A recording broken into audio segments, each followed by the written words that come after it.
আমরা ভাতার থেকে যেখানে কাজ করি সেখান থেকে যাচ্ছিলাম একটা গ্রামে। আজকে একটু মানে পুজো ছিল, তো এই যে মাইক ফাইক বাজছে, সবাই নাচানাচি করছে, খুব জল কাদা, ওদের এই সময় খুব ভালো পুজো হয়।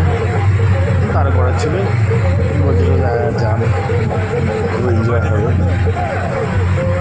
তো আমি আর কৃষ্ণরা বলে একজন আছে, প্লাস যার গাড়িতে যাচ্ছি সে ছিল, আমারই সঙ্গে কাজ করে।